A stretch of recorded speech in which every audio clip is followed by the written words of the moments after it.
pessoal? Tudo bem com vocês? Hoje a gente vai estudar limites e aí finalmente a gente vai entrar de maneira mais aprofundada no cálculo diferencial integral. E vamos começar a nossa aula de limites. Então, antes eu queria só mostrar uma coisinha aqui para vocês. Mas olha só, quando eu for falar de limites, vou escrever aqui,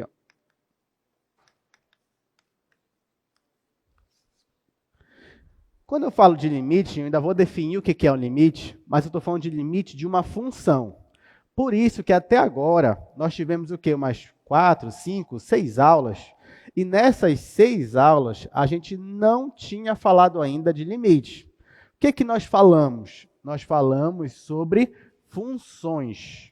Então, durante todas as aulas que a gente teve, a gente fez todo um apanhado e todo um resumo daquela parte de funções. Então, a partir de agora, quando eu falar de função, você já sabe o que é uma função. Uma função tem um domínio, ela tem um contradomínio, ela tem uma lei de associação, ela tem a imagem, ela tem o gráfico. Então, você já está acostumado com tudo isso.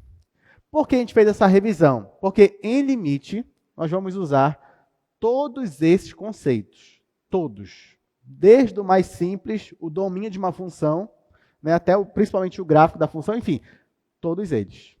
Mas tá, eu vou dar aqui um exemplo de limite para vocês que parece ser uma coisa desnecessária. Olha o que eu estou falando, parece, tá? Eu vou dar um exemplo para vocês de limite. Eu nem tinha que começar assim. Eu acho que eu tinha que começar com uma motivação para vocês de limite. Mas eu vou começar com uma coisa assim bem simples, e até que você vai pensar assim, isso aí que o professor está falando é desnecessário, eu não precisava de limite para isso. Tudo bem, mas é só para você entender já brevemente o que seria o limite, ou então para que a gente usa ele, tá? Então, olha só, imagina que nós tenhamos essa função aqui, f de x igual a x ao quadrado. Essa vocês conhecem muito bem, porque foi a questão lá da prova de vocês, uma bem parecida, né? Gente, você sabe qual é o domínio dela. Quem é o domínio dela? Dessa função aí. Domínio, vamos lá. Todos os reais. Não tem nenhuma restrição. Beleza. Domínio todos os reais. Qual é a imagem dela? Só para a gente revisar aqui. Imagem dessa função. São todos os reais. Bora falar assim, não negativos, né? Porque o zero também conta. Mas, de fato, é o zero e os positivos. Beleza. Como é o gráfico dela? O gráfico dela é uma parábola, tá? Beleza. Aí, olha só. Deixa eu colocar aqui o gráfico dela.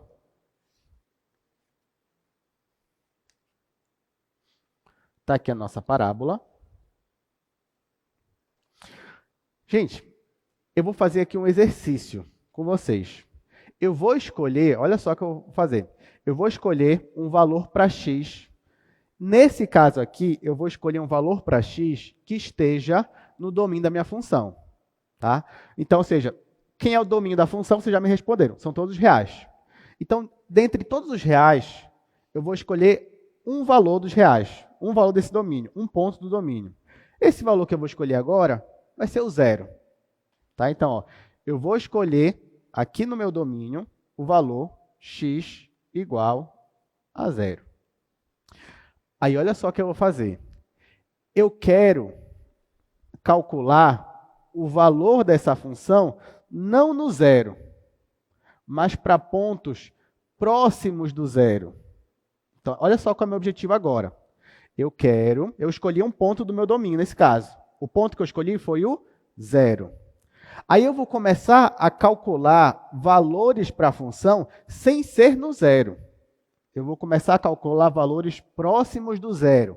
Por exemplo, eu vou calcular o valor da função em f de 0,1. F de 0,1. Tá? Se eu jogar aqui o f de 0,1 nessa função, eu vou ter 0,1 ao quadrado. Aí eu vou ter que calcular isso daqui. Bom, isso daqui é a mesma coisa que 1 sobre 10 ao quadrado, que vai dar 1 sobre 100, que vai dar 0,01. Tá? Por que eu escolhi o valor 0,1? Porque ele é um valor próximo do valor zero. Zero é como se fosse a minha meta. Está aqui o zero. Eu quero chegar cada vez mais próximo dele. Então, eu escolhi o 0,1. Mas aí eu te pergunto, o 0,1 é o melhor que você consegue chegar perto do zero? Não, né? Tem valores mais próximos do zero do que 0,1. Por exemplo, 0,01. Poderia ser. Então, olha só. Se eu calculasse para 0,01, nesse caso, ia ficar 1 sobre 100 ao quadrado. Isso ia dar 1 sobre 10.000, ia dar 0,0001. Tudo bem? Então, lembrando, escolhi aqui o zero é a minha referência, e eu estou pegando pontos próximos de zero e jogando no valor da minha função. 0,01 foi o último valor que eu escolhi. Mas será que não tem um ponto mais próximo de zero do que ele? Tem. Qual você chutaria? 0,001. E assim por diante. Então, vocês estão percebendo que esse jogo, essa estratégia nunca ia terminar. Porque eu sempre ia ter pontos cada vez mais próximos de zero. Eu poderia escolher 0,00001, jogar na minha função, e mesmo assim eu ainda ia ter um outro valor mais próximo que ele. Mas vocês estão percebendo o raciocínio? Eu quero chegar cada vez mais próximo de zero e jogar o valor na minha função. Mas o meu objetivo não é chegar em zero. O meu objetivo, preste atenção agora, o meu objetivo aqui não é chegar em zero, mas é tentar entender qual é o comportamento da minha função quanto mais eu chego próximo de zero. Deu para entender a diferença? Então, o meu objetivo não é chegar em zero. O meu objetivo é tentar entender o comportamento da minha função quanto mais eu chego próximo do valor que eu escolhi. Nesse caso aqui, gente, olha só, eu escolhi 0,1. A minha função deu 0,01. Depois eu escolhi 0,01. A minha função deu 0,0001. Se eu escolhesse 0,001, ia dar 0,001. Então, só daí, você consegue me dizer qual é o comportamento da minha função? Ou seja, nesse caso aqui, quando eu escolho valores cada vez mais próximos de zero, a minha função vai chegando próximo de que valor? Nesse caso, do zero também. Então, por exemplo, eu diria que para esta função aqui, eu poderia escrever assim, ó. Claro que a gente ainda vai dizer o que é isso daqui. Aliás, melhor escrever por extenso. Escrever assim, ó. Quando me aproximo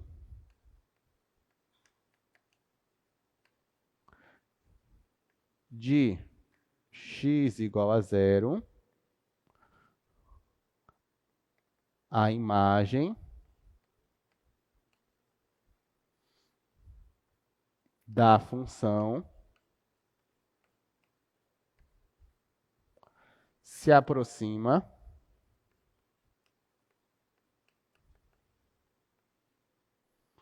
do valor, nesse caso também é zero, né? Mas poderia ser outro valor. Do valor zero.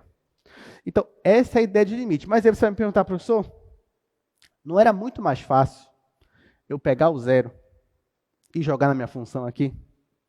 Porque se eu jogasse x igual a zero nesta função aqui, quanto é que ela daria? Ela daria zero. E sim, realmente, nesse caso era muito mais fácil eu chegar nessa conclusão aí, simplesmente pegando o meu valor e jogando na função. Mas a beleza do limite não está aí. É aqui que eu quero que você entenda. Claro que você consegue usar limite para calcular isso que a gente está fazendo? Consegue. Mas o limite, ele tem uma importância tão grande, porque esse mesmo raciocínio que a gente fez para essa função aqui, eu poderia usar para uma outra função, usando um ponto que não faz parte do domínio da função. Por exemplo, eu não vou fazer agora, mas uma hora a gente vai fazer aqui. Imagina que você tem aqui, ó, x² menos 1 sobre x menos 1. Nesse caso aqui, gente, qual é o domínio da minha função?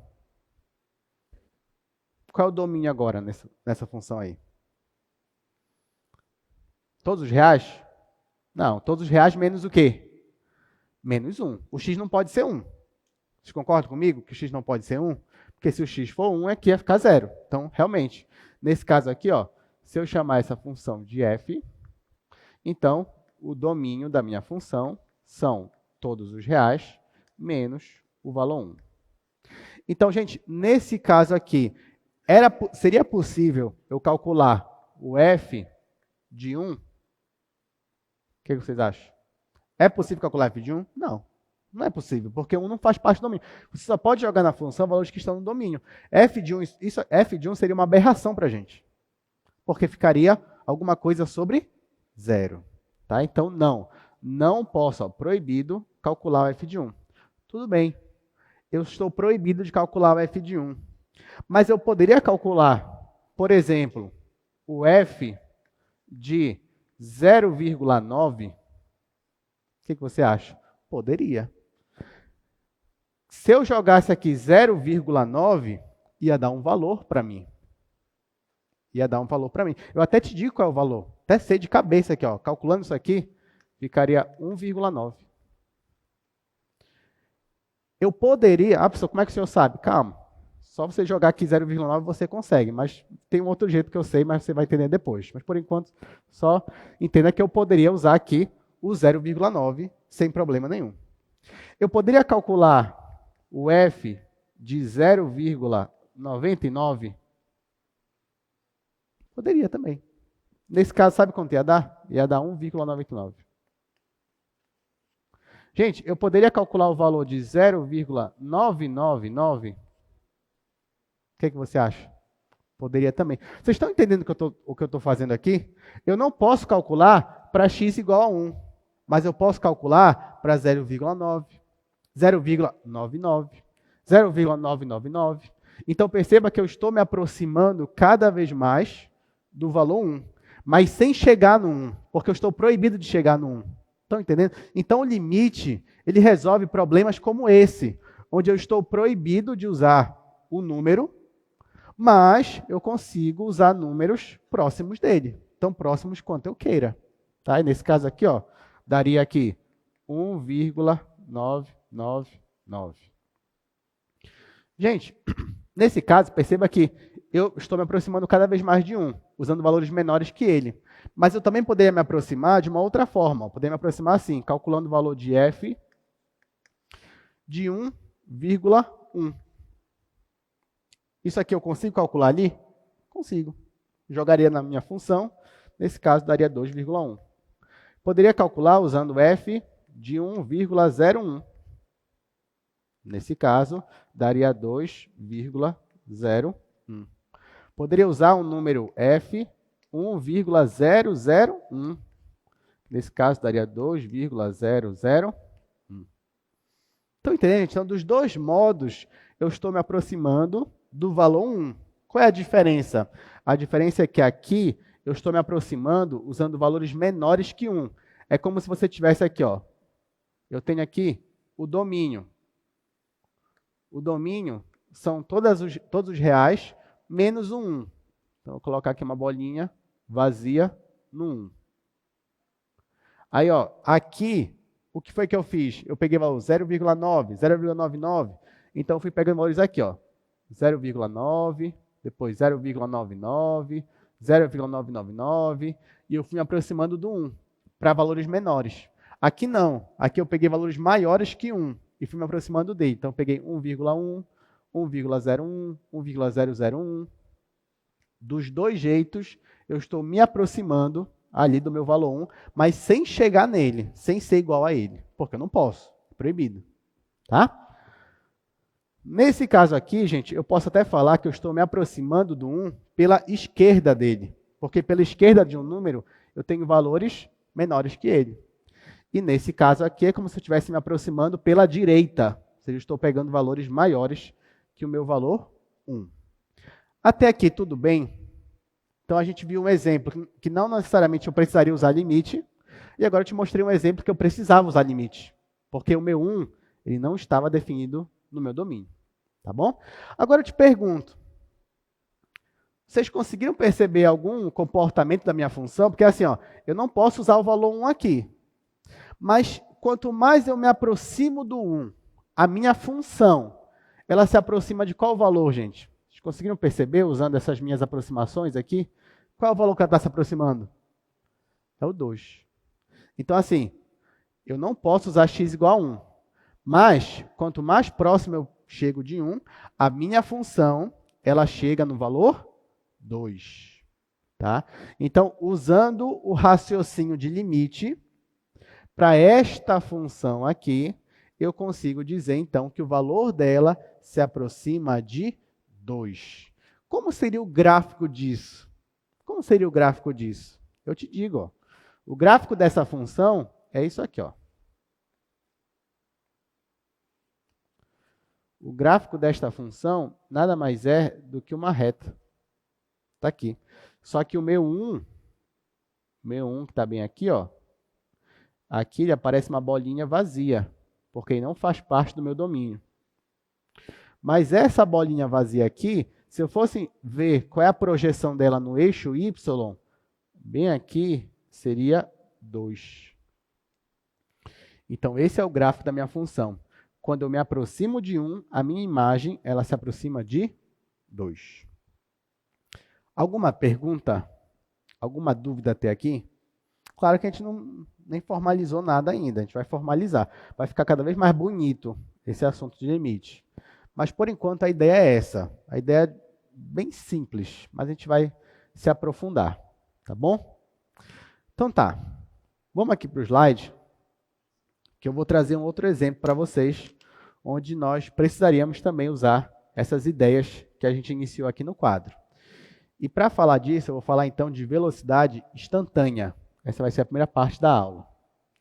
Então, gente, eu já até comentei com vocês sobre isso, mas a gente vai comentar novamente, tá? Olha esse exemplo aí. Você tem uma bola, ela é solta a partir do ponto de observação no alto da torre CN. Isso lá em Toronto, enfim, isso aqui é uma questão já feita, né? Só que, ó, quando a bola ela é solta, ela está 450 metros acima do solo. Nós estamos desprezando a resistência do ar e nós queremos saber qual é a velocidade da bola depois de 5 segundos que a gente soltou ela. Esse é o nosso objetivo. Isso aqui é uma questão de queda livre, da física, da dinâmica. Lembra daquela fórmula sorvetão? Pois é, aqui você aplicaria sorvetão. Só que a velocidade inicial, nesse caso, a gente vai considerar 0, que você largou a bola. A posição inicial, a gente vai considerar 0 também, tá? Porque 0 vai ser lá em cima, a gente vai considerar de cima para baixo. Que a gente vai querer saber quanto que ela já caiu. Tudo bem? Então, ó, a posição inicial é 0, a velocidade inicial é 0, a nossa aceleração da gravidade, a gente vai considerar 9,8. Nesse caso, como é que vai ficar o sorvetão? Vai ficar 4,9 t². Mas tá, bora colocar aqui no slide. Ó, vai ficar assim. Então, pela lei de Galileu, Galileu foi um dos que estudou muito a parte da dinâmica, já até falei isso com vocês também. A gente tem que, essa aqui é a função posição da bola. Só que assim, gente, ele perguntou qual é a posição da bola? Não, foi o que ele perguntou. Ele perguntou qual é a velocidade da bola. Aí, só que velocidade, quando você vai calcular a velocidade, você está acostumado a calcular o quê? Velocidade média.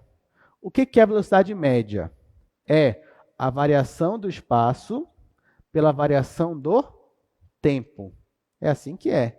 Então, assim, para você calcular uma velocidade média, você não consegue calcular a velocidade média em um único segundo. Não. Você consegue calcular a velocidade média assim, qual foi a velocidade média de 0 a 5 segundos? Aí tudo bem, você consegue calcular a velocidade média nesse caso. Qual foi a velocidade média de 2 segundos até 5 segundos? Você consegue calcular a velocidade média. Por quê? Porque você tem um intervalo de tempo. Só que ele não quer isso. Ele quer saber qual é a velocidade instantânea no tempo t igual a 5 segundos. A gente não sabe calcular isso ainda. Então, a gente vai ter que usar alguma estratégia. Uma estratégia igualzinha a essa que a gente estava fazendo aqui no quadro. Então, olha só o que a gente vai fazer. Já vai estar aqui pronto, né, a tabela, a gente não vai calcular, até porque ia dar um trabalho para a gente desnecessário. Mas está aqui, ó, trouxe uma tabela para vocês. Vai aparecer no slide. Onde nessa tabela A gente está calculando a velocidade média. Então, ó, qual é a velocidade média no intervalo de tempo entre 5 a 6 segundos? A velocidade média deu 53,9. Tá, só que eu não quero entre 5, eu quero para 5. Então, eu vou pegar um intervalo de tempo menor. Qual o intervalo que eu vou pegar agora? Entre 5 segundos e 5,1 segundos. Aí, nesse caso, deu 49,49. Tá, mas eu quero um intervalo menor do que esse. Então eu vou pegar entre 5 segundos e 5,05 e calcular a velocidade média. Deu esse valor aqui. Mas eu quero um intervalo menor do que esse. Aí eu vou pegar entre 5 e 5,01. Deu isso aqui. 5 e 5,001. Deu esse valor aqui. Então, gente, vocês estão percebendo o comportamento da velocidade média? Essa velocidade média, você diria para mim que ela está tendendo, a tendência dela é atingir qual o valor? Nesse caso, né, conforme essa tabela aí. Qual o valor? 49. Porque quanto menor o intervalo de tempo, aqui, ó, mais ela se aproxima do valor 49. Então, eu poderia definir, a partir desse raciocínio, a minha velocidade instantânea. E nesse caso aqui, eu poderia dizer que a velocidade instantânea, no tempo igual a 5 segundos, é igual a 49 metros por segundo. E a partir daí, então, vamos definir o que seria velocidade instantânea. E eu te digo, velocidade instantânea é um número para o qual o valor das velocidades médias se aproximam, sendo essas calculadas em intervalos de tempo cada vez menores. Tá? Então, o que é a velocidade instantânea? É aquele número para o qual a velocidade média está se aproximando. Nesse caso aqui, ó, a velocidade média começou a se aproximar do valor 49. Então, nesse caso, a velocidade instantânea seria 49. Tudo bem? Então, pronto. Então, esse é o nosso pontapé inicial para falar de limite. Então, a gente vai começar com essa noção de limite. Isso que eu estou falando para vocês, gente, é só uma noção de limite. Eu vou chamar de noção intuitiva. Intuitiva porque você olha, aí você já consegue realmente, faz sentido o que o professor está fazendo. Mas depois, a gente vai trazer uma noção mais formal. Aí vai ficar mais legal ainda. Tá? Então, vamos lá. Vocês veem que hoje eu estou mais feliz, né? Porque hoje é limite. Então, limite traz assim um brilho nos olhos do professor, né? Porque limite tem essa beleza. Então, vamos lá. Vamos para a noção intuitiva de limite. Olha aqui qual é a minha função que eu coloquei no quadro para vocês. Olha qual é a minha pergunta. Se x tende a 1, porque não esqueça que x não pode ser 1, né? Você já sabe disso, a gente discutiu no quadro. Se x tende a 1, a pergunta é, f de x se aproxima de algum número real? Aí a gente já fez no quadro, mas está aqui a tabelinha. Está aqui. Então, quando eu me aproximo do valor 1, eu percebo que a minha função se aproxima de 2. Tá? Então, eu poderia dizer que o limite para essa função, quando x tende a 1, é 2. É igual a 2. E eu escrevo assim, ó, gente. Então, essa daqui vai ser a nossa notação para limite. Como é que eu leio isso daqui, gente? Olha só. O que eu estou dizendo aqui? Eu estou dizendo que o limite desta função aqui, x² menos 1 sobre x menos 1, o limite desta função, quando o x tende a 1, tá? Então, isso aqui significa x... O que é x tender a 1? Quer dizer que é x igual a 1? Não. Quer dizer que x se aproxima de 1 cada vez mais, mas ele nunca é igual ao valor 1.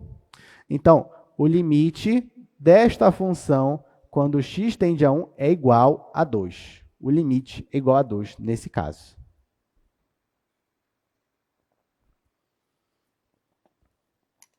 Bora voltar aqui para o quadro, só para a gente escrever. Isso aí já está no slide, mas aqui, por exemplo, nessa função aqui, a gente colocou assim, ó, quando eu me aproximo de x igual a 0, a imagem da função se aproxima do valor 0. Então, aqui eu poderia, ao invés de eu escrever assim, eu poderia só escrever assim, ó, gente. Limite da minha função, quem é a função? X ao quadrado. Vou colocar aqui, limite de x ao quadrado. Limite desta função, quando x tende a 0. Então, ó, quando x tende a zero, então você vai usar essa setinha aqui, o limite desta função, quando x se aproxima de zero, é igual, nesse caso, deu zero também. É igual a zero. Então, é assim que você vai escrever. Quando você quiser calcular o limite, ou quando você quiser se expressar na linguagem de limite, você vai escrever isso daqui, ó. Limite da função, quando x tende ao número, é igual a zero. Em termos mais gerais, seria isso daqui, ó. Deixa eu colocar para cá, ó. Em termos mais gerais, seria isso aqui. Limite de uma função quando x se aproxima de um valor, não sei, tanto faz o valor, pode ser 0, 1, 2, 3. Limite de uma função quando x tende a um valor a é igual a L. Então, perceba que tanto a quanto L são números reais. Naquele caso, um era 0, aqui era 0. No outro caso, aqui era 1, aqui era 2. Tá? Então, assim que nós vamos escrever a partir de agora. E aí você já sabe, então, ler essa expressão e você já sabe o que ela está simbolizando por trás, o que ela significa. Ok? Poxa, professor, pensei que limite tinha mais emoção. Não, mas tem, a gente já vai chegar na parte mais emocionante.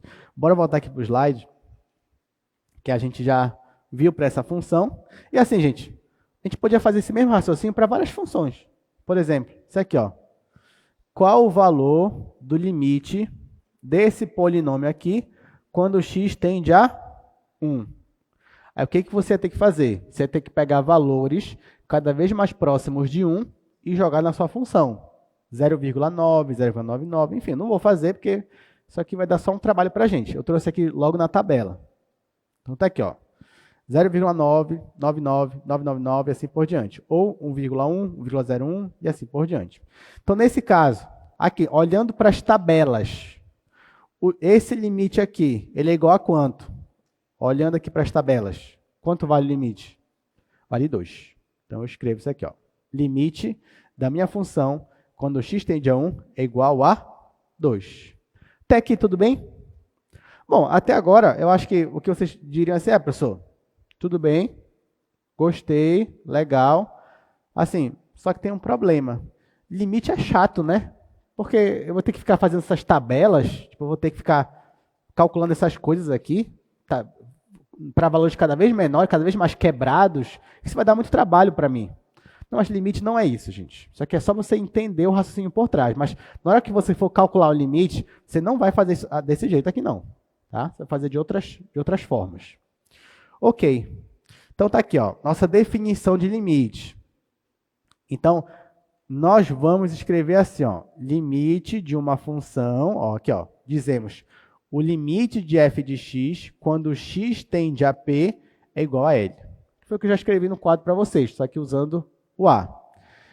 Dizer isso daqui significa, aqui eu estou sendo um pouquinho mais formal, que se a gente puder tornar os valores de f de x cada vez mais próximos de L, né, ou seja, a gente consegue se aproximar cada vez mais de L, de que forma? Tornando x suficientemente próximo de P, mas não igual a P. Então, isso aqui é só uma maneira mais formal de falar o que a gente já estava fazendo. Ou seja, quando eu me aproximo do meu valor lá, nesse caso aqui é o valor P, mas nunca chego em P necessariamente, a minha função ela se comporta de um jeito. Ela também se aproxima de algum valor. Se isso acontece, eu digo que meu limite existe e meu limite é igual a esse valor aqui, L. Ok, então essa é a nossa definição intuitiva de limite. Olha, preste atenção, isso aqui é a definição intuitiva, tá? Isso aqui não é a definição oficial ainda não. É intuitivo. Aí tá. Olhando para o gráfico de uma função, gente, a gente pode ter isso aqui é importante.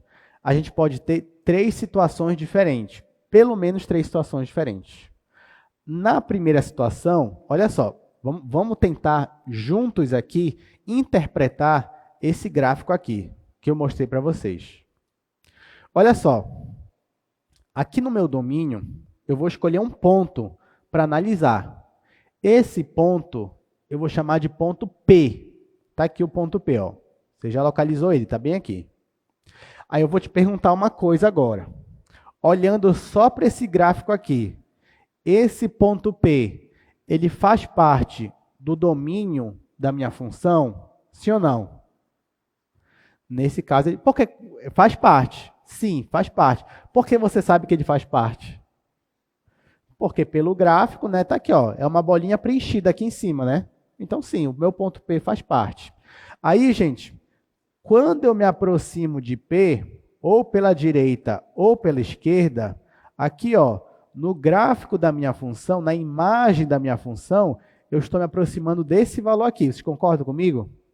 Esse valor aqui que eu estou chamando de valor L, que nesse caso é o mesmo valor da imagem da minha função. Então, essa aqui é a primeira situação. Qual é a primeira situação? O ponto que eu estou analisando, ele faz parte do meu domínio. E o valor da imagem é igual ao valor do limite. Ah, professor, mas podia ser diferente? Podia. Olha meu segundo caso aqui, ó. Olha o segundo caso. Olha o gráfico dessa função aqui, ó. De novo, o ponto que eu vou analisar é o ponto P. Então, olha só, analise bem esse gráfico. E olha a pergunta que eu vou te fazer agora. O meu ponto P faz parte do domínio da minha função, nesse caso aqui agora, sim ou não? Ele ainda faz parte. Faz. Porque está bem aqui, ó, a bolinha preenchida está bem aqui, ó. Ó, ponto P, qual é a imagem da minha função? Está bem aqui, ó, a imagem da minha função.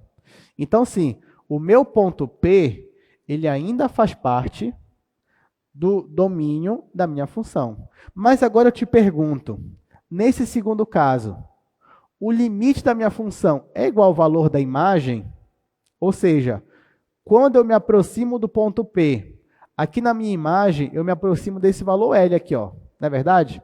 Ó, se você for caminhar pelo gráfico da minha função, quando eu chego próximo aqui do valor P, aqui na minha imagem, eu chego próximo do valor L. Esse valor L é o mesmo valor da imagem? Sim ou não? Não. Tá? Então, às vezes, o limite ele vai dar um valor diferente da imagem da minha função. Esse gráfico aqui é o exemplo disso. Olha como era antes. Ó, o limite foi igual ao valor da imagem. Agora, o limite, aqui o valor L, deu diferente do valor da imagem. A imagem está bem aqui. E tem uma terceira situação. Qual é a terceira? Essa aqui, ó. Aí, nesse caso, o meu ponto P, ele faz parte do domínio da minha função? Não faz parte. Mas o limite existe? Consigo calcular o limite? Consigo. Tá? Então, são essas três situações. Primeira situação, o meu ponto P está no domínio e o meu limite é igual à imagem. Segunda situação, o meu ponto P está no domínio, mas o limite não é igual à imagem. Terceira situação, o meu ponto P não está no meu domínio, mas o limite existe. O limite está aqui, é esse valor. Tudo bem, gente? Ok, vamos continuar então. E assim, gente, a gente vai calculando o limite, tá? Então, por exemplo, ó, nesse caso aqui, eu poderia calcular o valor deste limite quando x tende a 1. Por que esse limite aqui ele é interessante? Porque x igual a 1 não faz parte do domínio da minha função. Mas mesmo assim, nesse caso, eu consigo calcular o limite. Olha só. Usando aqui a tabela. Usando valores cada vez mais próximos de 1. Nesse caso, gente, qual é o valor desse limite? Olhando só para as tabelas. 0,5. Tá? Então, nesse caso, eu poderia dizer que o limite dessa função é igual a 0,5. E graficamente, ó, se eu fosse analisar o gráfico da minha função, olha só, quando eu me aproximo aqui do valor 1, olha aqui na minha imagem. Na minha imagem, eu me aproximo do valor meio, 1 sobre 2. Ok? Até aqui, alguma dúvida de limite? Tudo certinho? Beleza. Olha só, agora, assim, eu sei que, a priori, limite está dando para entender, né? Só que, assim, eu vou dar uma notícia para vocês. Aquela definição que eu disse para vocês, ela não é uma definição forte. Ela tem as suas fragilidades. Para demonstrar isso, a gente vai analisar esse limite aqui, ó. Limite do seno de π sobre x. E olha só que interessante. A gente vai tentar calcular o limite dessa função quando x tende a zero. Onde é que está o x aqui? Está no denominador. Ah, professor, mas o denominador nunca pode ser zero. Ei, calma. Eu estou dizendo que ele é zero? Não. Estou dizendo o quê? Que o x ele tende a zero. Aí que você começa a perceber a mágica do limite. Eu não estou falando que x é igual a zero, até porque nem pode, x está no denominador. Eu estou dizendo que x ele tende a zero, ou seja, ele se aproxima cada vez mais de zero. Ele é 0,000001. Ele é 0,01 milhão de casas decimais com 0 e 1, mas aí nunca é zero. Aí, nesse caso, bora ver o que vai dar. Aí, ó, usando valores assim, ó, x igual a 1, 0,1, a minha função, ó, olha o valor que ela vai assumindo, é 0. Nesse caso, então, eu diria que o limite dessa função é igual a quanto, gente? Quando x tende a 0? Quanto é o limite da função? Seria 0, né? Para a nossa definição intuitiva de limite. Tá, mas nesse caso aqui, olha só o que acontece. Se eu me aproximar de 0 de uma outra forma, sem ser usando isso aqui, ó, por exemplo, ó, então eu diria que o limite é igual a 0. É, mas será que é mesmo? Por que eu coloquei esse ponto de interrogação? Porque eu posso me aproximar de x pode tender a 0 de uma outra forma. Ó, já estou dizendo que é falso, né? Por quê? Porque olha só, olha esse segundo caso aqui, ó. Olha o valor para x, 0,19801, depois 0,001998, 0,00199998. Então, nesse caso aqui, eu também estou me aproximando de 0. Mas olha o valor da minha função, está dando 1. 1, 1, 1. Ah, então, o limite da minha função é 1? Não, porque o limite anteriormente deu 0. E se eu me aproximar de um outro jeito, ó, se eu pegar valores cada vez mais próximos de 0, dessa forma aqui, ó, dessa outra tabela, olha o valor da minha função, menos 1, menos 1, menos 1, menos 1. Aí a gente começa a ter um problema aqui, né? Porque assim, limite, gente, ele tem unicidade. O que significa unicidade? É que quando o limite existe, ele é único. Coloca isso na sua cabeça. O limite de uma função, ele tem unicidade. Quando ele existe, ele é único. Então, eu não posso dizer, o limite de uma função, quando x tende a tal valor, é 0 e 1. Não. Ou é 0 ou é 1. Então, por exemplo, nesse caso aí, olhando as tabelas, você vai dizer, professor, mas pelas tabelas, o limite deu 0, o limite deu 1, o limite deu menos 1. Não, não pode. Nesse caso aí, gente, a verdade é que o limite não existe. Então, sim, o limite pode não existir. Tá? Porque nesse caso aí, eu me aproximo de 0, mas eu estou dando valores totalmente aleatórios. Vamos ver. Aliás, acho que seria interessante olhar o gráfico dessa função. Mas para isso, eu vou dar um tempinho aqui. Eu vou entrar aqui no GeoGebra, mas eu vou abrir um arquivo novo.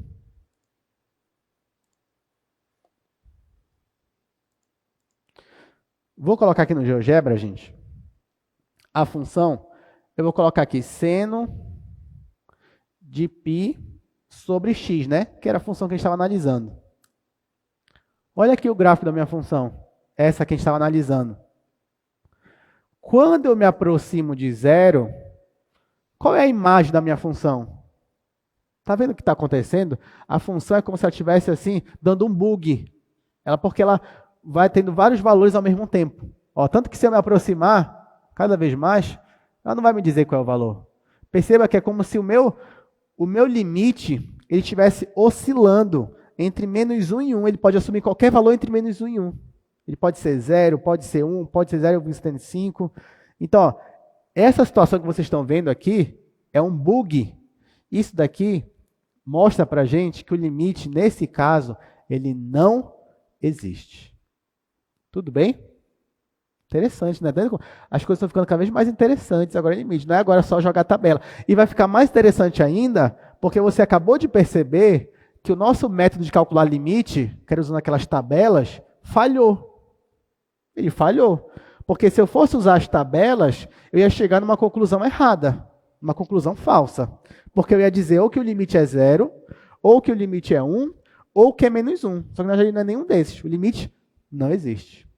Mas por que o nosso jeito de calcular limite, ele falhou? Sabe por quê, gente? Porque a nossa definição de limite é uma definição fraca. Estão vendo a fragilidade dela? Então, só dizer assim, o que é limite? Limite é quando eu me aproximo de um valor e olho na imagem de qual valor se aproxima. Isso é fraco. É uma definição fraca. Por mais que ela seja uma definição didática, ou seja, isso serve para você ter o primeiro contato com o limite, mas ela é fraca. Porque ela não vai formalizar o que é o limite. Então, olha o problema do matemático. O matemático, ele não pode trabalhar com informalidades. Então, para o matemático, não pode dizer assim, é intuitivamente isso. Não. Porque senão você vai cometer erros. E cometer erros podem ser perigosos. Então, o matemático, ele precisava, de alguma forma, formalizar essa ideia aqui, de tendências e aproximações. Mas, pensa bem, é muito difícil da gente formalizar, ou seja, da gente concretizar essa ideia, de forma que não haja brecha para valores falsos, como esse que a gente viu. Não é fácil, mas é possível. E agora, então, eu vou dizer para vocês qual é a definição formal de limites. Para isso, eu vou usar dois amiguinhos, que vocês vão ouvir falar ainda no curso de cálculo, que é o que a gente chama do epsilon e do delta. São aquelas letras gregas mesmo, né? Mas é a definição formal de limite. É a definição usando épsilons e deltas. É assim que funciona. Vou colocar aqui para vocês. Daqui a pouco a gente vai para o quadro. Mas olha só, o nosso objetivo aqui, gente, é de alguma forma formalizar isso daqui. Eu vou, ao invés de colocar o A, eu vou colocar o P, que é a letra que a gente está usando no slide, tá? Então, olha só, o que significa, formalmente falando agora, que o limite de uma função, quando x tende a p, é igual a um valor r. Isso significa o seguinte. Aqui que está a beleza, aqui que está a felicidade aqui do professor. Vamos lá, dado, eu quero dizer o seguinte, que dado o epsilon, já entrou aqui o epsilon, tá? O que é o epsilon? O epsilon nada mais é do que uma constante positiva, tá? Então, dado, ele é dado, ou seja, ele é fixo. Ou seja, para epsilon igual a 2, para epsilon igual a 3. Então, escolhido um valor para epsilon, desde que esse valor seja positivo, tá? Dado epsilon positivo, existe... Agora eu vou chamar o delta, tá? Então, quem é epsilon é uma constante positiva. Quem é delta é uma outra constante positiva. Então, dado um epsilon positivo, existe uma outra constante que eu vou chamar de delta positivo. Essa constante, na maioria das vezes, ela vai depender dessa escolha aqui. Então, eu escolho primeiro esse e depois eu escolho esse. Tá? Então, dado epsilon positivo, existe delta positivo, tal que essa implicância aqui, ela ocorre. Qual é a implicância? É o seguinte, quando x menos a, menos p, né, que eu estou usando aqui agora. Deixa eu colocar de outra cor, isso aqui é importante também. Quando x menos p é menor que delta, o que eu estou querendo dizer com isso aqui, gente? Sabe o que eu estou querendo dizer? Que a distância, isso aqui é a distância, né? O módulo é como se fosse a distância entre o valor x e o valor p, que é esse valor aqui, é menor que um delta. Só que eu também digo que essa distância aqui, ela é maior que zero. Sabe por que eu falo isso aqui? Porque o módulo ele poderia ser maior ou igual a zero. Todo módulo ele é maior ou igual que zero. Mas nesse caso, eu não estou deixando esse módulo ser igual a zero. Por que eu não estou deixando que ele seja igual a zero? Pense um pouquinho aí. Olha a minha pergunta. Por que eu não estou deixando que esse módulo aqui seja igual a zero? Não estou deixando. Só estou deixando que ele seja maior que zero. Por quê? Isso é uma pergunta boa. Pense um pouquinho aí. Resposta. Não, vou te fazer uma outra pergunta, que talvez vai te ajudar. Se eu deixasse esse módulo aqui ser igual a zero, o que significaria isso? para x menos p, o módulo ser igual a zero, só tem uma possibilidade. Qual é a possibilidade? O x tinha que ser igual a quem? Tinha que ser igual a p. E eu te pergunto, o x pode ser igual a p? Não pode ser igual a p. É por isso. Tá? Então, esse módulo aqui, ele tem que ser só maior, não pode ser maior ou igual. Tá? Porque o x nunca pode ser igual a p. Beleza. Então, ou seja, quando eu me aproximo de p, ou seja, quando a minha distância para p é menor que um delta, então, lá na minha imagem, a distância entre o f de x, que é a minha função, e esse valor aqui, L, é menor que epsilon. Tá aqui. Acabou, gente. Pode escrever, essa aqui é a definição formal de limite. E que bonito, né? A gente conseguiu simplificar, deixar uma coisa bem mais enxuta e, ao mesmo tempo, bem mais forte. Tá? Porque, usando essa definição aqui, a gente não ia cometer o mesmo erro daquela função que eu te mostrei agora. Usando essa definição formal, a gente ia conseguir perceber que aquele limite não existia. Então, essa é a definição de limite. Dado epsilon positivo, existe dado positivo, tal que isso aqui acontece. Eu vou mostrar isso aqui como é isso graficamente para vocês.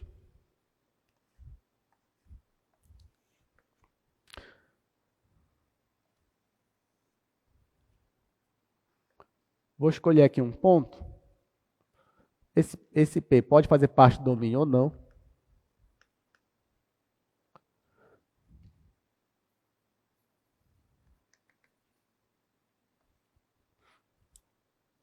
Olha só, gente. O que eu estou dizendo aqui? Que para um limite existir, quanto mais eu me aproximo de P, aqui, ó, quanto mais eu me aproximo de P, aqui na minha imagem eu tenho que me aproximar de um outro valor real, de valor L. Existe um livro, que é o livro do Elon, ele é um grande matemático. E esse livro é de análise real. Quando o aluno ele gosta muito de cálculo, e já aconteceu aqui no Newton, alguns alunos que eram de outros cursos, por exemplo, engenharia, várias engenharias, ou um curso de física, enfim, já aconteceu aqui no Newton, do aluno entrou no curso de engenharia, aprendeu o que era limite, mas ele não se conteve só com isso daqui. Ele queria descobrir mais de limite. E o que ele fez? Ele foi para outro curso, ele foi para matemática. E lá na matemática, tem uma matéria lá que é análise real. Tá? Essa é a minha área de pesquisa da matemática. Eu sou analista. Né? Eu já comentei com vocês que eu sou engenheiro civil, né, de formação, mas eu sou doutor em matemática. E a minha área de pesquisa é em EDP. Eu sou analista. Tá? Então, eu precisei estudar muito essa parte que envolve limites. Tá? E existe uma matéria que é análise real. É como se você estudasse de novo o cálculo 1, só que agora se aprofundando nos teoremas e tudo mais. E tem um livro do Elon que é muito famoso, que é Análise Real. Só esse o título, Análise Real, o autor é o Elon, foi um grande matemático, falecido já, mas contribuiu muito aqui para a matemática nacional e internacional também. E aí ele tinha uma analogia que ele fazia com limites. Pensa em limites que é como se fosse uma disputa. Pensa que tu e o teu amigo, tu e a tua amiga, vocês querem, montam uma brincadeira entre vocês. Né? Olha a brincadeira, vocês amam muito matemática. Então, dentro das brincadeiras de vocês gostam de brincar dentro da matemática. Então, olha qual é o desafio. O desafio é o seguinte. Tu chega para o teu amigo ou para a tua amiga e tu vai falar assim, olha, eu vou te dar um intervalo, olha só, eu vou te dar um intervalo na imagem e eu quero que a partir desse intervalo que eu te dei, tu me dê um intervalo no meu domínio que vai se encaixar perfeitamente nesse intervalo na imagem. Ah, você não entende nada. Calma, vou ilustrar aqui para você. Aliás, vou fazer maior o gráfico, só para a gente entender melhor o que eu estou falando, tá bom? Só expandir aqui o gráfico. Deixa eu fazer algo maior.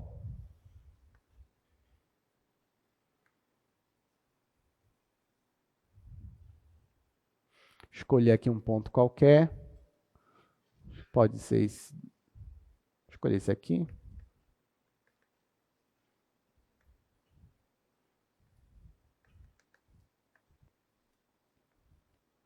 Olha só, gente. Qual é o desafio? O desafiador, ele começa na imagem, ele não começa no domínio. Ele começa bem aqui. Então, ele vai escolher um intervalo em volta desse meu ponto L aqui. Então, por exemplo, eu escolho esse intervalo aqui, ó, que começa aqui e termina aqui. Sabe quem é esse intervalo aqui? Aqui é o L mais epsilon. E aqui é o L menos epsilon. Por isso que aqui na definição começa com epsilon. Ou seja, uma vez que você escolheu o valor do epsilon, então, por exemplo, se o epsilon é 2, significa que aqui na imagem tu está pegando o valor L, somando com 2 e subtraindo com 2. E aí você tem esse intervalo aqui, ó, na imagem. Tudo bem? Então, a gente começa na imagem. Uma vez que você escolhe epsilon, você é o desafiador, né? Você é aquele que está desafiando, você é o desafiante. E aí, o seu amigo ou a sua amiga tem que escolher um intervalo aqui no meu domínio, de modo que esse intervalo esteja encaixado nesse intervalo aqui da imagem. Então, por exemplo, você fala para o seu amigo, olha, eu escolhi esse intervalo aqui, agora é a tua vez. Aí o teu amigo tem que olhar aqui para esse ponto e tem que tentar pegar um intervalinho que vai estar encaixado aqui. Nesse caso, o teu amigo poderia, por exemplo, escolher daqui para cá.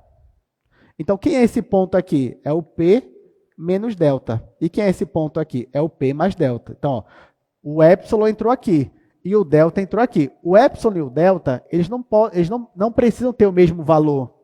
Geralmente, o delta depende do epsilon. Geralmente. Tá? Mas eles não precisam ter o mesmo valor. Então, ó, nesse caso, gente, esse intervalo que eu escolhi aqui, ó, esse intervalo, ele consegue suprir a minha necessidade? Ou seja, quando eu jogo esse intervalo na imagem, nessa imagem bem aqui, ó, a imagem desse intervalo vai estar toda dentro desse intervalo inicial aqui? Sim ou não? A resposta é sim. Tá? Então, ou seja, eu começo na imagem, escolho o intervalo, e aí a pessoa, né, aquele que está sendo desafiado, tem que escolher um outro intervalo aqui, de modo que esse intervalo ele se encaixe nesse outro aqui. Aí você vai dizer, professor, mas isso é muito fácil. Não, isso é muito fácil, porque quem está com delta já ganhou o jogo. Porque mesmo que o desafiante aqui, ó, ele diminua o intervalinho, ó, imagina que ele fala assim, então eu vou diminuir agora o valor do delta. Vou pegar esse intervalo aqui, ó, daqui para cá. Esse intervalo aqui, ó. Então, note que para esse intervalo aqui, o outro ele pode diminuir esse intervalo, ou não. Né? Então, quem está desafiando, ó, ele pode escolher valores cada vez menores de delta, mas o que está sendo desafiado também pode diminuir o valor aqui, de modo que sempre se encaixe no intervalo aqui da imagem.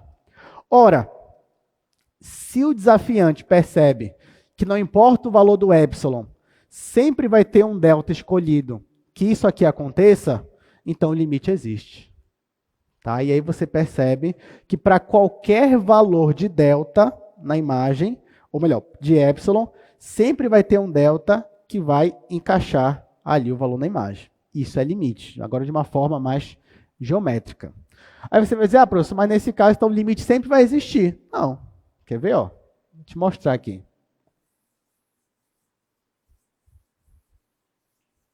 Vou te dar outro exemplo aqui.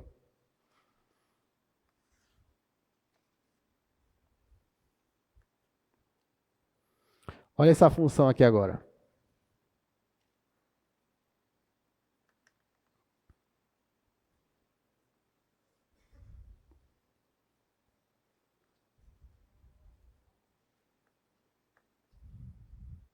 Olha essa função aqui.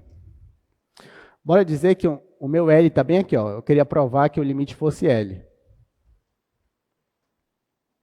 Agora complicou a minha vida. Sabe por quê?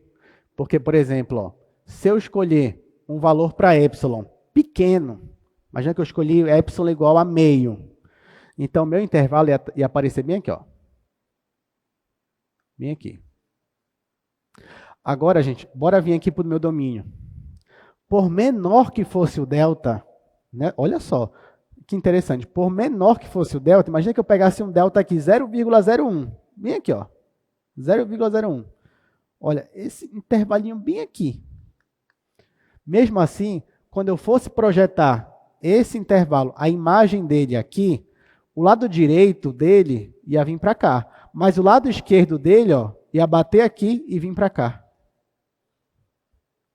Ou seja, essa parte ia ficar fora do meu intervalo.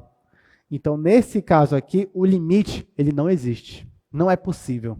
Se eu pegar um epsilon bem pequeno, não vai existir nenhum delta que eu consiga encaixar ali na minha imagem. Tá? Mas isso aqui é só para você entender um pouco mais de maneira geométrica que é o limite. Até aqui, alguma pergunta? Eu acho que agora vocês têm muitas perguntas, né? Que agora a gente entrou nessa parte mais formal. Eu acho que tem uma pergunta que talvez vocês façam. Se não fizer, concentrar na cabeça de vocês. É o seguinte, professor, vai cair assim na prova, com épsilons e deltas? Aí eu te respondo, quem dera, não vai cair na prova assim. Não, a gente não tem como não tem como eu cobrar de vocês, não ainda, pelo menos, essa parte de matemática pura. Quem dera se eu pudesse. Quem sabe um dia eu crio coragem e faço uma prova assim. Mas não, a gente não vai. Isso aqui é a definição, isso aqui é de extrema importância, mas na prova vocês vão calcular limites de outra forma. Tudo bem? Então tá, vamos voltar aqui para o nosso slide, que a gente já avançou bastante aqui, né? Então, a gente chegou na definição formal de limite, tá?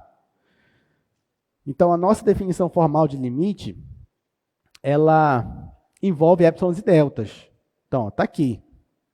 Isso aqui é o que a gente já escreveu, né?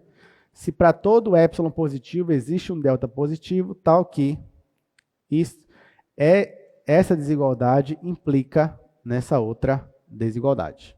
Isso foi o que eu já comentei no quadro, então, se você quiser só bater uma foto da definição, mas a gente não vai se apegar muito mais a essa definição.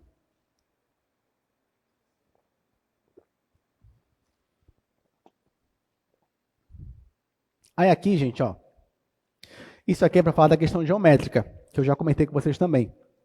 Mas olha só, o que significa dizer que o módulo de x menos p é menor que delta? Eu poderia trabalhar com essa menina equação. Então, nesse caso, é a mesma coisa dizer que x menos p está entre menos delta e mais delta. Isso aqui é aquela propriedade do módulo, tá, gente? Então, por exemplo, deixa eu escrever aqui no quadro, acho que fica melhor antes de eu mostrar aí no slide. Aí, eu só estou usando aquela propriedade do módulo, que é o seguinte, ó. Se eu digo que o módulo de x é menor, sei lá, que 2, o que eu quero dizer com isso? Que o x está entre 2 e menos 2. Tá? Então, dizer que isso aqui acontece é dizer que isso aqui está acontecendo. Tá? Aí foi isso que eu fiz lá, porque lá é x menos p, né? Aqui nossa definição, o módulo é x menos p, menor que delta. O que significa que x menos p está entre delta e menos delta. O x só não pode ser p. Tá? É isso que está lá. Bora voltar, então. Aqui para o nosso slide. Então, ó, além disso, se eu somar o p de todos os lados, fica aqui o x está entre p menos delta e p mais delta, que é aquele intervalinho no gráfico que eu coloquei aqui para vocês. É um intervalo no domínio, no eixo x. Da mesma forma, na imagem, ó, se eu fosse trabalhar com esse outro módulo, significaria dizer que meu f de x está entre L menos delta e L mais delta, que foi o valor que eu coloquei também aqui no quadro para vocês, é aquele valor, aquela faixa de valor na minha imagem.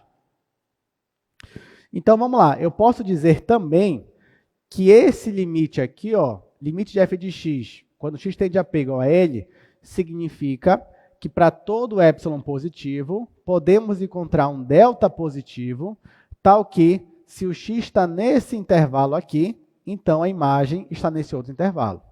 Mais uma vez, isso aqui só estou formalizando aquilo que eu acabei de desenhar no quadro para vocês dos gráficos, tá? Ó, que é isso daqui. Então, limite para P Perceba que existe aqui um intervalo na imagem, que é o L mais delta e L menos delta, é esse intervalo aqui, que tem essas duas linhas verdes. Uma vez que eu escolho o valor do epsilon, aqui no meu domínio, eu tenho que escolher um valor para o meu delta, tal que a imagem desse intervalo esteja totalmente dentro da faixa que eu escolhi previamente na imagem. Então, note que nesse caso aqui, o valor da imagem é essa faixa azul, que está dentro, entre essas duas linhas verdes. Então, nesse caso, mesmo que eu diminuísse o valor dessa faixa aqui, eu conseguiria diminuir aqui também, de modo que isso aqui sempre ia acontecer. Então, aqui o limite ele existe. Ok. Aqui, gente, a gente vai fazer alguns exemplos. Eu vou fazer só o segundo exemplo, porque isso aqui a gente vai fazer pela definição, mas depois vocês vão ver que a gente não vai estar fazendo muito por definição. Apesar de que essa é a forma mais divertida, mas a gente não vai estar fazendo muito pela definição.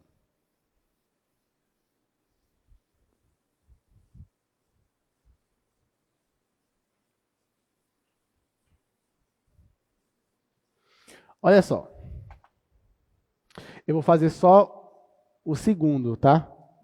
O primeiro posso deixar para casa, mas não se preocupe com isso. Mas eu vou anotar aqui o primeiro. O primeiro está dizendo para a gente que o limite, se a tua função ela é constante, o limite dela sempre vai ser igual à própria constante, tá? É isso que ele está dizendo. E no segundo caso, eu tenho que o limite de x, quando x tende a A, é igual a A. Gente, aqui são duas situações diferentes, tá? No primeiro caso, a minha função ela é constante. Você saberia me dizer como é o gráfico de uma função constante? É uma reta horizontal. Então, por exemplo, aqui, vamos lá. Aqui eu não vou demonstrar por épsilons e deltas, mas eu vou mostrar o gráfico para vocês. Está aqui o gráfico. Vamos lá. O gráfico dessa função constante é isso aqui. Está aqui. Gente, para qualquer valor que você pegar aqui, vamos lá, qualquer valor. Pega esse valor aqui, P. Vamos lá. Qual vai ser o limite dessa função?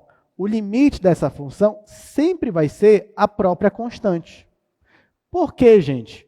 Porque, gente, olha como é o gráfico disso aqui. C, né? Então, toda vez que eu me aproximar de P, quais são os valores que eu vou alcançar aqui na imagem? O próprio C. Então, não importa o valor de delta que eu escolhi aqui, o delta ele pode ser muito pequeno. Porque aqui, para qualquer valor de epsilon, estou trocando, né? O epsilon é aqui, o delta é aqui. Então, para qualquer valor de epsilon aqui em cima, e eu posso escolher qualquer valor de delta aqui, pega um valor bem grande de delta aqui. Está aqui. Pega esse intervalo aqui para delta. Esse intervalo. Se eu fosse jogar todo mundo para esse intervalo, aqui na minha imagem, sempre vai dar o quê? Exatamente o valor C. Eu não vou criar nenhuma faixa aqui. Sempre vai atingir exatamente o valor C. Então, nesse caso, o meu delta, ele nem depende do epsilon. Qualquer valor de delta vai satisfazer a minha condição aqui. Então, mesmo que eu me aproxime de várias formas de P, eu sempre vou atingir exatamente o valor C. Então, o meu limite da constante é igual à própria constante. É isso que está dizendo aqui. Tá? Então, por exemplo, se você ver aqui, limite da constante 10 quando x tende a 2. Quanto é que dá isso aqui, gente? Isso aqui vai dar quanto? Vai dar 10. Vai dar o próprio 10. Tá? Então, só estou explicando, não provei nada, só estou explicando por que isso acontece. Agora aqui, quem é a minha função? A minha função é o x. Como é o gráfico dessa função, gente? Vocês lembram? O gráfico dessa função é uma reta crescente cortando aqui a origem. Aqui, essa é a minha função x. O que eu estou dizendo aqui? Que o limite dessa função, quando x tende a A, é igual a A. Então, o que eu estou dizendo? Que se eu pegar aqui, o meu ponto 1, quando eu me aproximar de 1, aqui na minha imagem, eu vou me aproximar também de 1. Se eu pegar o valor aqui 3, na minha imagem, eu vou me aproximar de 3. Se eu pegasse aqui o valor 2, eu vou me aproximar de 2. Ah, professor, mas eu saberia disso só jogando na minha função, o valor. Não, tudo bem, mas calma, a gente está falando de limite. Então, falar de limite é falar dessas aproximações de épsilons e deltas. Mas sim, também serviria. Está aqui.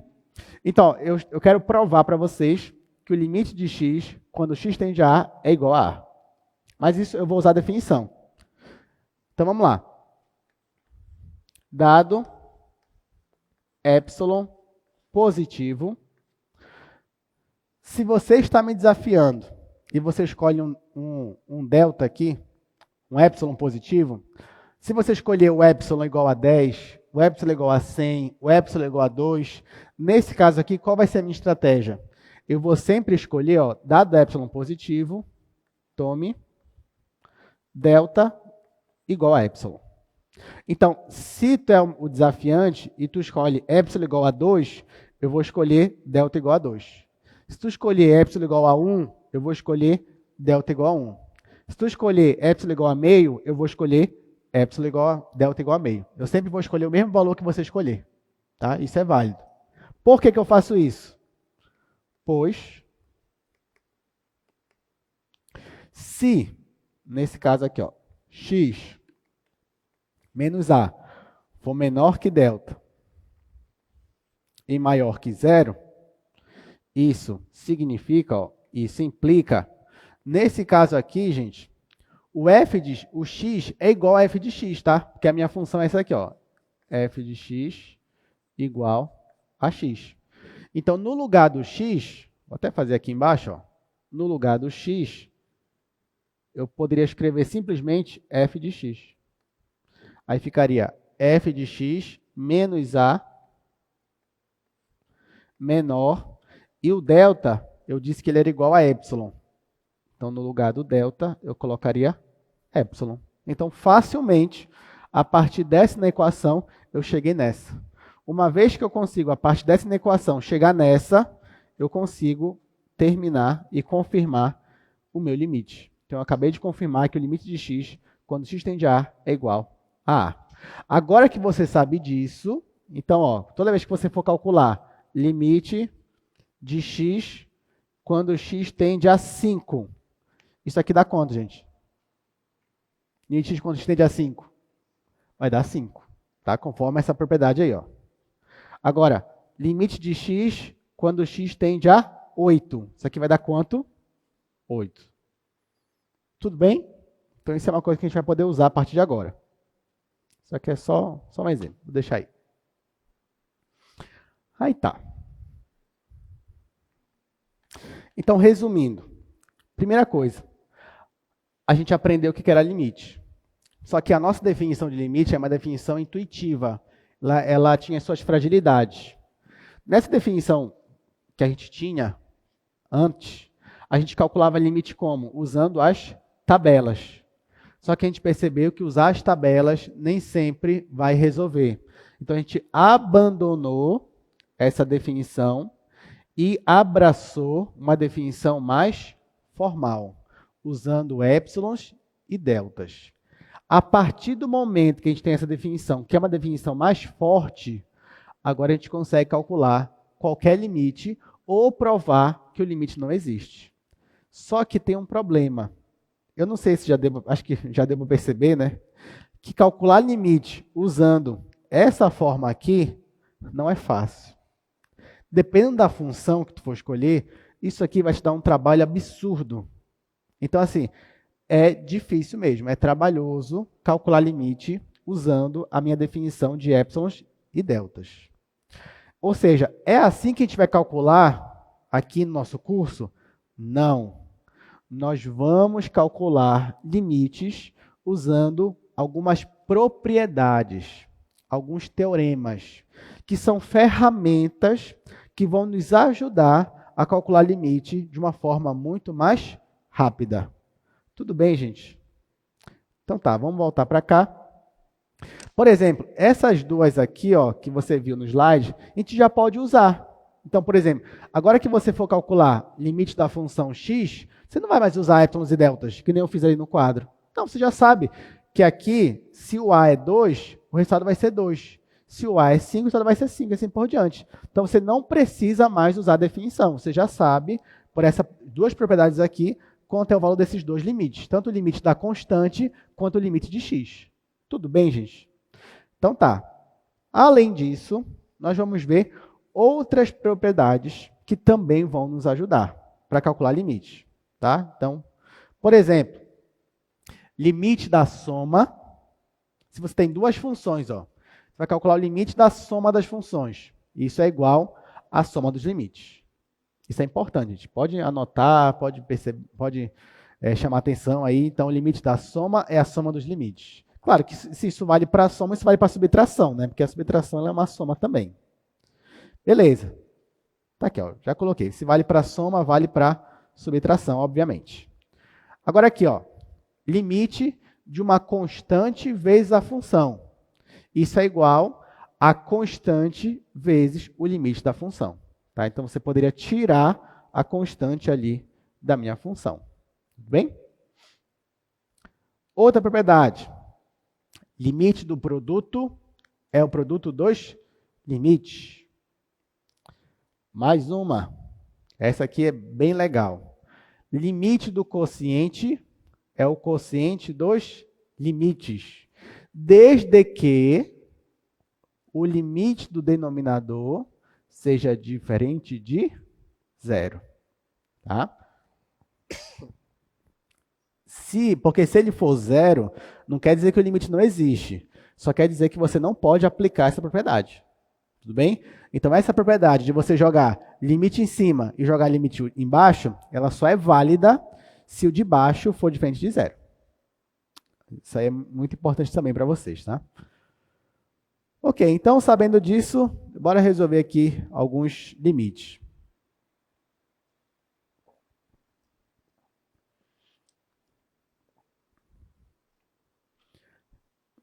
Vou apagar aqui.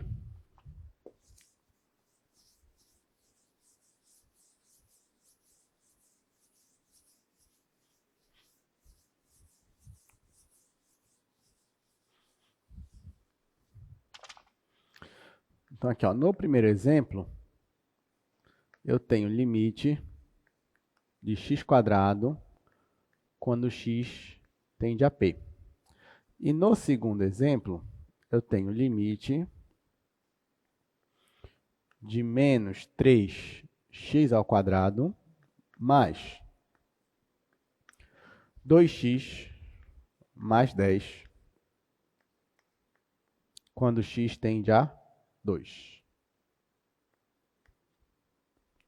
Vamos fazer, gente. Gente, vamos só recapitular. Até agora, eu só tinha duas propriedades de limite, que era o limite da constante e o limite da função x. Só tinha essas duas, que estão bem aqui, ó. Eu vou bem aqui, ó. Limite da constante é ela mesma e o limite de x quando x tende a é igual a a. Até agora eu só tinha essas duas verdades.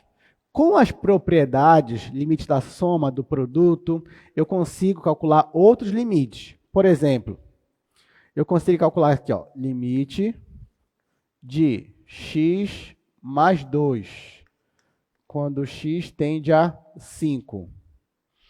Ó, agora eu já consigo calcular esse limite. Como? É só lembrar que o limite da soma é a soma dos limites. Então, nesse caso, ficaria limite de x, quando x tende a 5, mais limite de 2, quando x tende a 5.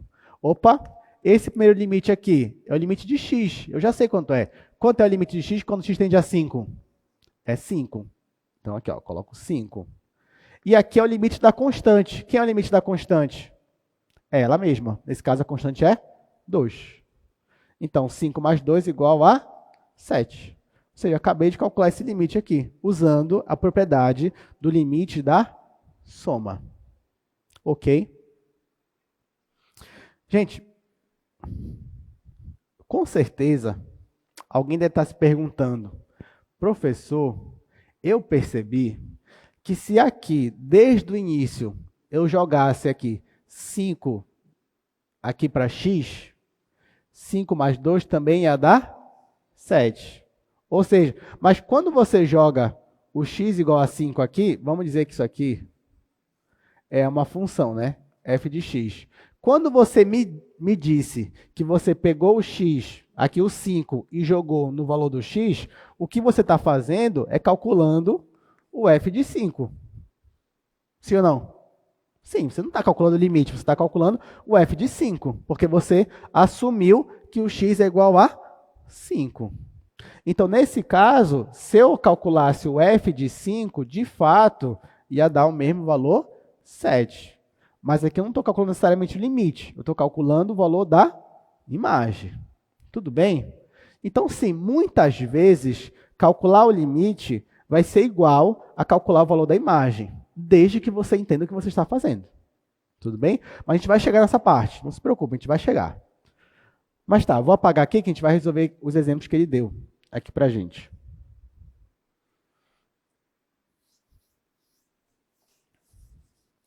Aqui, gente.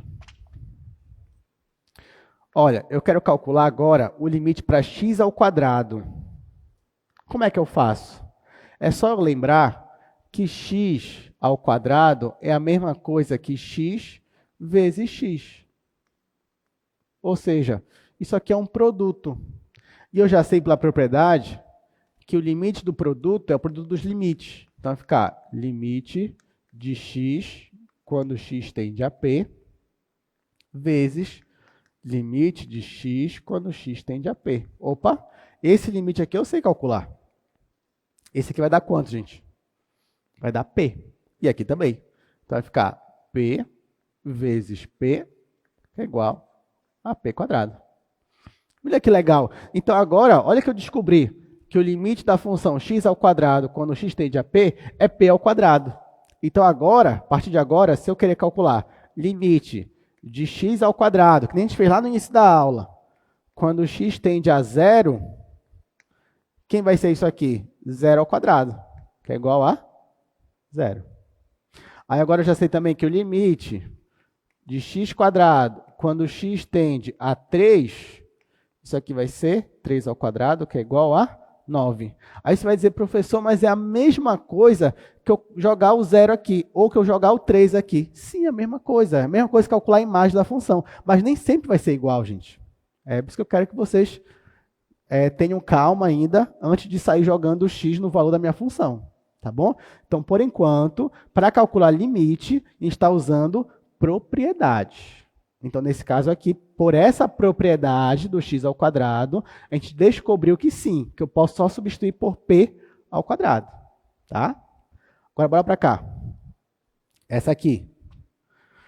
Bom, aqui eu tenho um polinômio, mas não tem problema porque é um polinômio, eu tenho muitas o quê?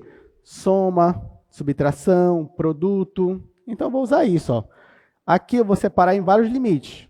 Aqui o limite da soma são dos limites. Então, vai ficar limite de menos 3x ao quadrado, quando x tende a 2, aí mais limite de 2x quando x tende a 2, mais limite de 10 quando x tende a 2. Aí aqui, ó, o que dá para fazer? Menos 3 é uma constante. Então, ela pode sair do limite. Então, vai ficar menos 3 limite de x quadrado quando x tende a 2. Aí, mais. Aqui é a mesma coisa, aqui é 2. Então, eu tiro do limite. Vai ficar 2 vezes o limite de x quando x tende a 2. Aí, mais. Aqui já dá para fazer, né? Qual é o limite da constante? É ela mesma, então vai ficar 10. Então, daqui, 10. Tá, agora bora resolver os outros. Isso aqui vai dar igual a menos 3. Ó, eu já sei que o limite de x ao quadrado, quando x tende a 2, é esse valor aqui ao quadrado. Então, vai ficar 2 ao quadrado. Aí, mais 2 vezes. Aqui, ó, limite de x quando x tende a 2 é o próprio 2.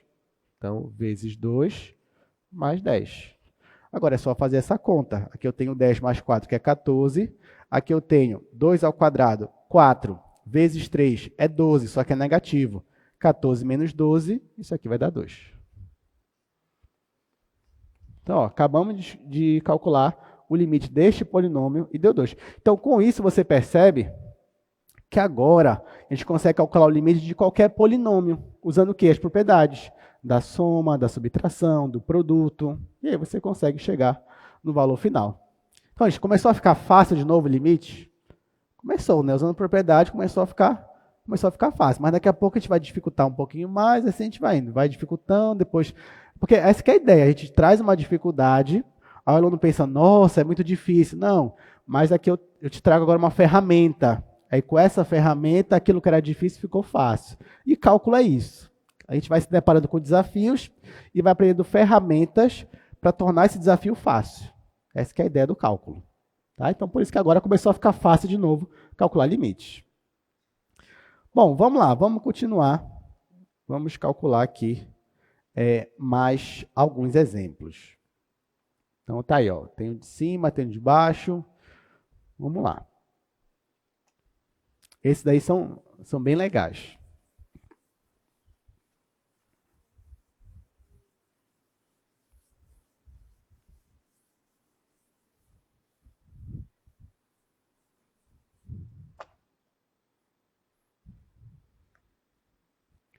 Terceiro exemplo, eu tenho limite de x² menos 1 sobre x² mais 1, quando x tende a menos 5. Depois, deixa eu anotar aqui, eu vou ter limite x² menos 1 sobre x menos 1,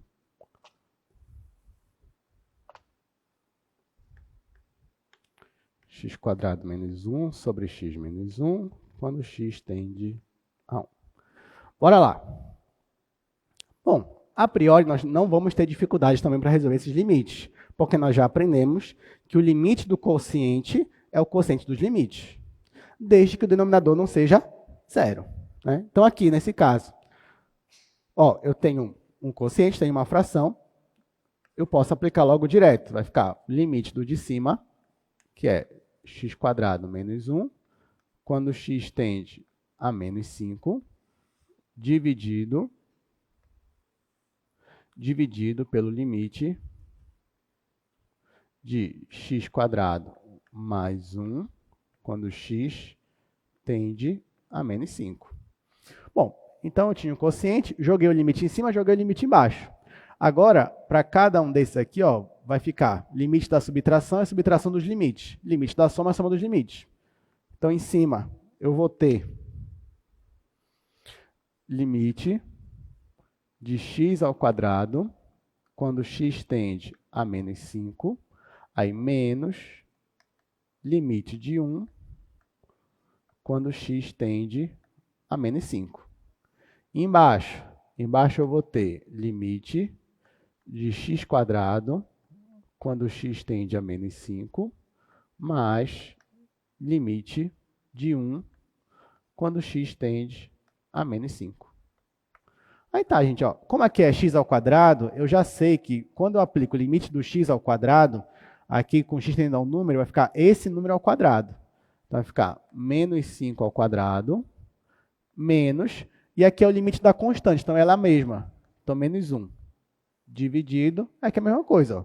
Menos 5², só que aqui é mais, aqui é uma constante, então vai ficar 1. Aí pronto, aí eu faço essa conta aqui. Aqui vai dar 25 menos 1, 24, dividido 25 mais 1, 26. Se eu quiser simplificar mais um pouquinho, vai ficar 12 sobre 13. Então, conseguimos calcular esse limite sem muitas dificuldades, só aplicando o limite do quociente. Aí pronto, né? O aluno está todo feliz, já aprendeu o que é o limite, já sabe o que é epsilons e deltas, já sabe das tabelas, já sabe do joguinho lá que ele coloca na imagem, aí ele já está sabendo das propriedades, aí ele fala que o limite é muito fácil, e é mesmo. Mas aí o aluno vai se deparar com esse limite aqui, esse aqui, ó. Parece inofensivo, né? Parece até mais fácil que o de cima, mas ele vai tentar resolver. Quando ele vai tentar resolver este limite aqui, ele vai se deparar com um problema. Qual é o problema, gente? Nesse caso aqui, eu posso calcular limite do quociente é o quociente dos limites? Sim ou não? Não. Por que que eu não posso? Porque se eu fosse aplicar o limite no de baixo, quanto ia dar o limite aqui no de baixo? 0. E não te esquece que você só pode jogar o limite em cima e embaixo, desde que o de baixo seja diferente de 0. Porque se ele for 0, você não pode simplesmente jogar. Mas digamos que você esqueceu que não podia fazer isso. Ah, professor, eu esqueci que não podia fazer isso. Simplesmente usei a propriedade. E agora, o que vai acontecer? Vai acontecer isso aqui, ó. Vamos lá, você esqueceu e aí você quis calcular. Limite em cima, limite embaixo. Aí já vou fazer aqui o total. Ficar limite de x² menos limite de 1 quando x tende a 1 dividido pelo limite de x quando x tende a 1 menos limite de 1 quando x tende a 1. Ok, joguei limite em cima, joguei limite embaixo. Aqui, gente, eu já sei que vai ficar 1 ao quadrado. 1 ao quadrado. Aqui, da constante vai ser ela mesma. Aqui, limite de x, quando x tende a 1, é o próprio 1 aqui, menos a constante. Isso aqui vai dar quanto? Em cima vai dar quanto? 0. E embaixo vai dar quanto? 0. Olha só. Eu fui querer calcular o limite e no final, o meu limite, ele deu 0 sobre 0. Isso aqui é comum, tá? Quando você começa a estudar limite, você vai se deparar muito com isso. Claro que não existe 0 no denominador, né? Então, para dizer que isso aqui não é uma aberração, algo proibido, eu coloquei um colchete. Isso aqui eu vou dar um nome específico para ele.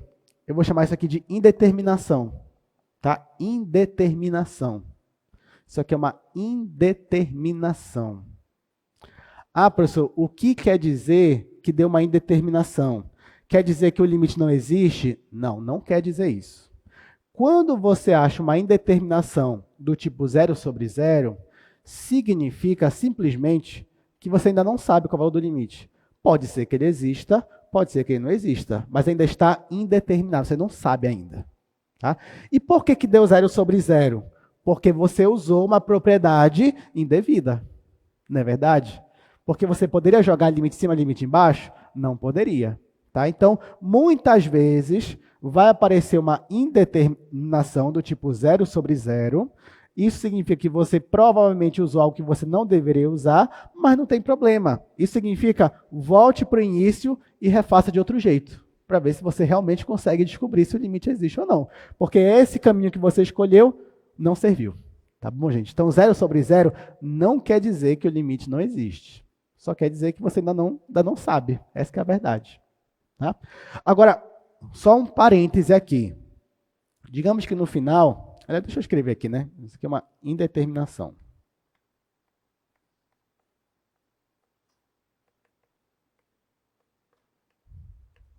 Gente, agora, para ser uma indeterminação, nesse caso aqui, uma delas é do tipo 0 sobre 0. Existem outras que a gente ainda vai estudar aqui, envolvendo infinitos. Mas, por enquanto, a gente só conhece essa, 0 sobre 0.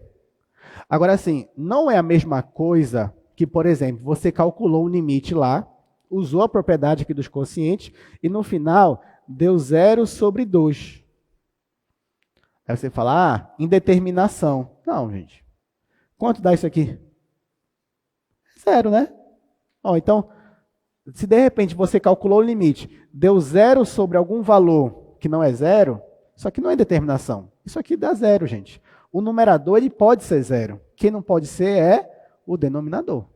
Tá bom? Então, para resolver esse limite, gente, olha só. Dica. Use fatoração.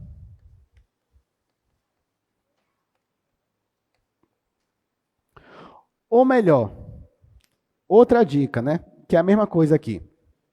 Imagina que isso aqui não é um limite e que eu peça para você simplificar essa expressão.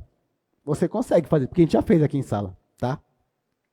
Então, para resolver esse limite, antes de resolver, tente fatorar ou tente simplificar essa expressão aqui. Essa é a dica que eu dou. Então é isso, obrigado, até quarta-feira.